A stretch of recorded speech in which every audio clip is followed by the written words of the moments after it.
नमस्कार। AR classes के online platform पे आपका हार्दिक स्वागत है, हार्दिक अभिनंदन। मैं खलील सिद्दीकी। संख्या पद्धति की हमारी तीसरा पार्ट है आज ये। इससे पहले दो पार्ट में हमने देखा था कि विभाज्यता के नियम और विभिन्न प्रकार की संख्याओं के बारे में। आज हम संख्याओं के बारे में मतलब उनकी पहचान करना सीखेंगे, जिनमें सबसे पहले हम परिमेय और अपरिमेय संख्याएं ले रहे हैं। तो परिमेय संख्याओं के बारे में हमने देखा था कि वे संख्याएं जिनको p बटा क्यू के रूप में लिखा जा सकता हो और q इज नॉट इक्वल्स 0, यानी कि q का मान 0 ना हो, तो वे संख्याएं परिमेय संख्याएं कहलाती हैं। अब इन संख्याओं की पहचान करना हम देखेंगे। तो लिख रहा हूं मैं यहाँ पे परिमेय संख्याएं।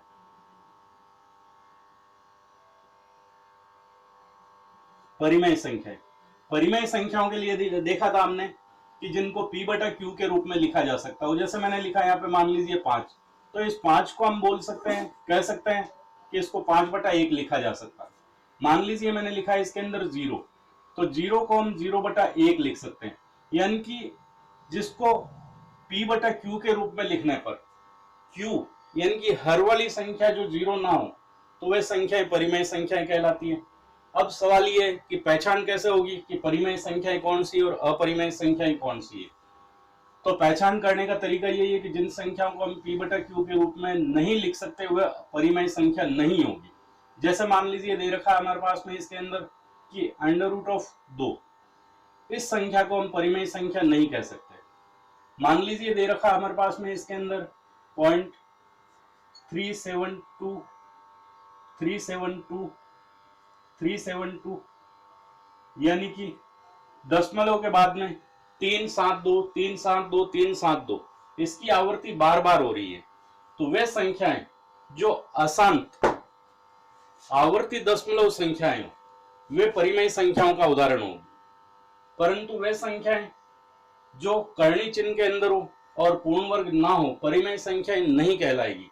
तो परिमेय संख्याओं की पहचान करने का तरीका यह है, बिल्कुल सिंपल सी संख्याएं दी हुई होगी जिसको हम p बटा क्यू के रूप में लिख सकते हैं, परिमेय संख्या कहलाएगी। या फिर अशांत आवर्ती दशमलव संख्या अगर दे रखी है तो वह परिमेय संख्याएं होगी। अब हम देख रहे हैं इसके अंदर अपरिमेय संख्याएं, कि अपरिमेय संख्याएं किसे कहते हैं।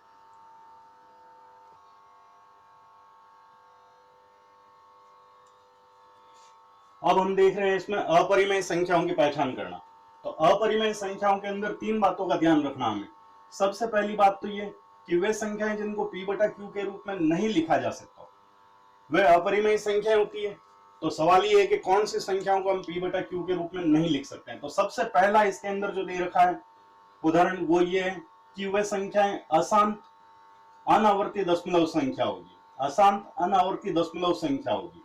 इस तरह से हमारे पास में दे रखी है कोई संख्या, मान लीजिए कि 372, दशमलव के बाद में दे रखा 372 यानी कि अशांत अनावर्ती दशमलव संख्या होगी, तो वह अपरिमेय संख्या होगी।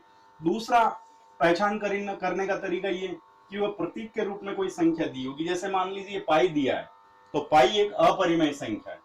तीसरी इसकी पहचान करने का तरीका ये कि पूर्ण वर्ग संख्या जो कर्णी चिन्ह के अंदर उपस्थित नहीं होगी, या फिर अभाज्य संख्या होगी जो कर्णी चिन्ह के अंदर यानी कि रूट साइन के अंदर उपस्थित होगी। तो मैंने लिखा है इसके अंदर √27, मैंने लिख दिया इसके अंदर √2, √11। तो वे संख्याएं जो पूर्ण वर्ग ना हो परंतु कर्णी चिन्ह के अंदर हो, तो वे संख्याएं क्या कहलाएगी, अपरिमेय संख्याएं कहलाएगी। अब परिमेय और अपरिमेय संख्याओं से संबंधित कुछ संक्रियाएं, उन संक्रियाओं को हम देख लेते हैं। लेकिन उससे पहले एक बात का और ध्यान रखना है कि दो परिमेय संख्याओं के मध्य अनंत परिमेय संख्याएं होती है, तो इसको भी हम लिख लेते हैं। ये बात हमें ध्यान रखनी है, दो परिमेय संख्याओं के मध्य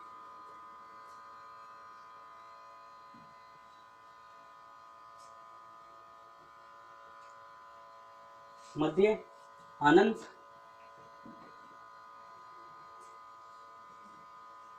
परिमेय संख्याएं होती है।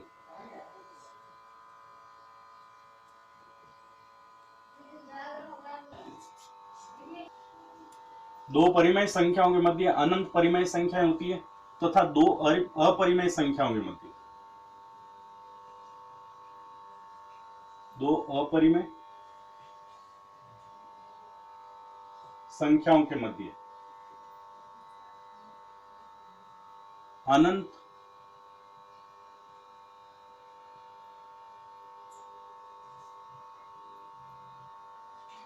अपरिमेय संख्याएं होती है।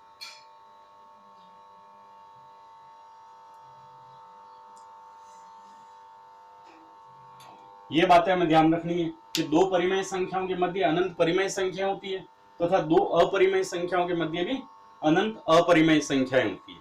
अब परिमेय संख्याओं से संबंधित कुछ संख्याएं, उन संख्याओं को हम देख लेते हैं। ध्यान दीजिए, यदि दो परिमेय संख्याएं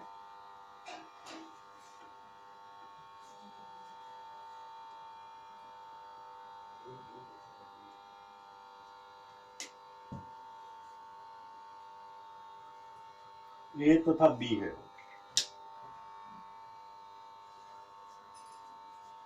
तो सदैव नंबर एक ए प्लस बी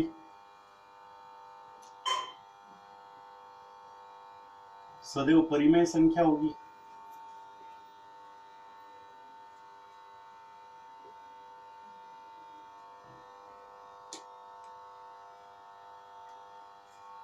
यस,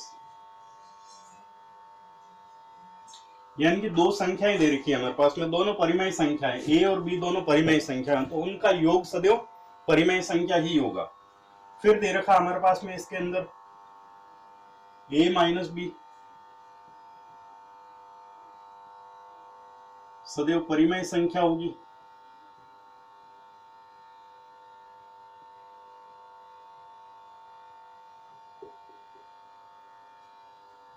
यस,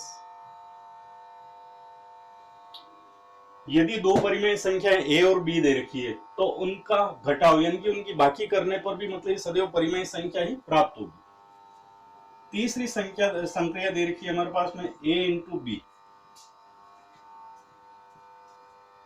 सदैव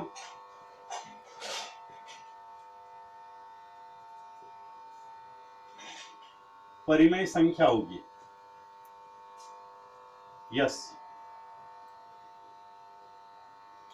यानी कि दो परिमेय संख्या है, उनका गुणनफल भी सदैव परिमेय संख्या ही प्राप्त होगा।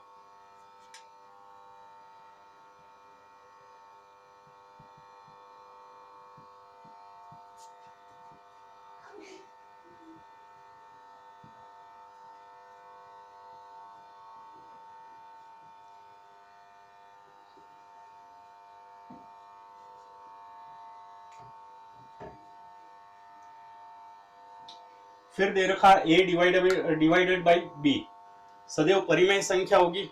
नो, यानी कि दो परिमेय संख्याएं दे रखी है ए और बी, तो उनका भागफल सदैव परिमेय संख्या होगी ऐसा नहीं होता है। परिमेय संख्या भी हो सकती है और अपरिमेय संख्या भी हो सकती है। इसको एक एग्जांपल से समझ लेते हैं। मान लीजिए दे रखा हमारे पास में इसके अंदर जीरो, जीरो जैसा कि हमने जाना कि जीरो भी एक परिमेय संख्या होती है। अगर हम इसको इस तरह से लिखें कि 0/1, तो इसका आंसर आएगा 0, यानी कि परिमेय है। बट यदि इसको इस तरह से लिखा जाए, मान लीजिए दे रखा 2/0, तो ये अनिर्धारित रूप हो जाएगा। तो इसका मतलब ये होगा कि a डिवाइडेड बाई b सदैव परिमेय संख्या नहीं होती है। फिर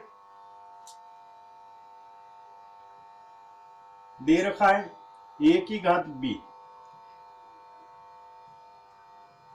सदैव परिमेय संख्या होगी।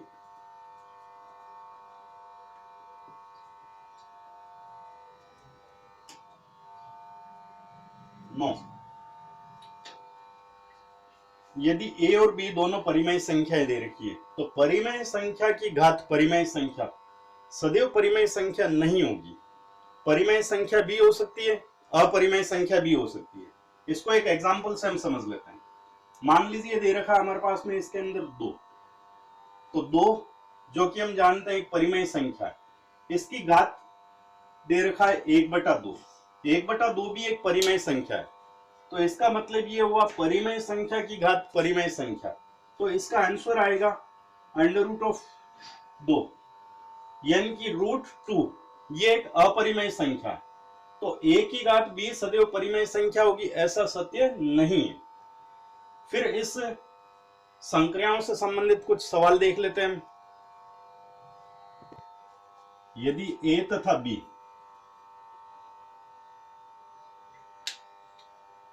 के मध्य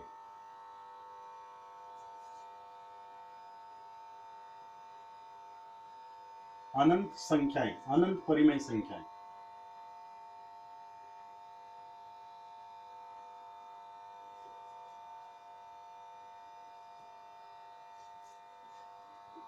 तथा a व b भी परिमेय संख्याएं,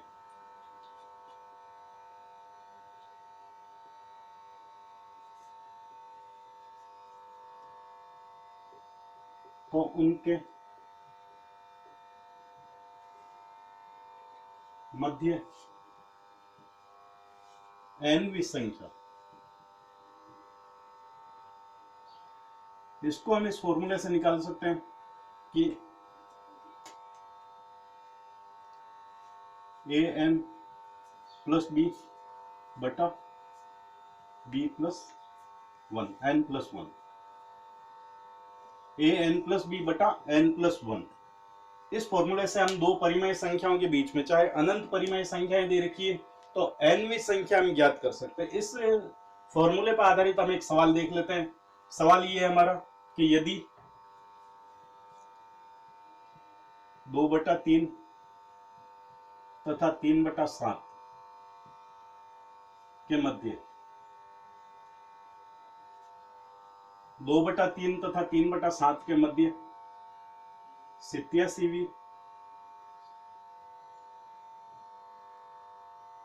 परिमेय संख्या ज्ञात करो। सवाल हमारा ये है परिमेय संख्या,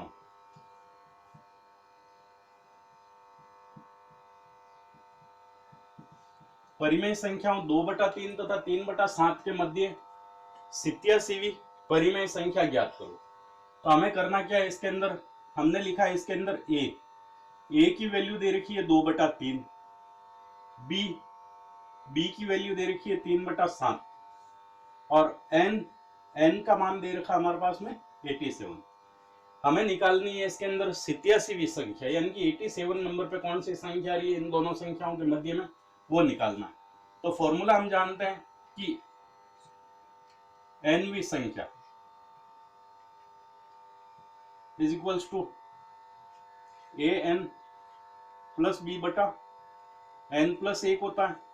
तो मैंने लिखा है इसके अंदर a के स्थान पे लिखा 2/3 इंटू n के स्थान पे लिखा 87 प्लस b के स्थान पे लिखा मैंने इसके अंदर 3/7 बटा n प्लस 1 यानी कि 87 प्लस 1। यह इसको हल करें हम 3 से मैंने काटा है 87 को, तो ये 3 दूनी 6 और 3 नम 27 यानी कि 29, 29 दूना 58, ये हो गया 58 प्लस 3/7 बटा 88। इसको आगे हल किया हमने, तो हल किया है इसको तो क्या हो जाएगा 7 8 56 की 6 हासिल का 5, 7 5 35 और 5 40, 406 प्लस 3/7 बटा 88। अब क्या करें हम, इस 88 को हम इससे मल्टीप्लाई करते हैं तो हो जाएगा हमारे पास में इसके अंदर 409 बटा हो जाएगा हमारे पास में इसके अंदर 7 8 56 की 6 हासिल के 5, 7 8 56 और 5 61, तो 87वीं संख्या हो जाएगी 409 बटा 616। तो आज के वीडियो में बस इतना ही। आप सभी से एक निवेदन है कि मेरे इस चैनल को सब्सक्राइब कीजिए, लाइक कीजिए और शेयर कीजिए। धन्यवाद। कितना है बेटा?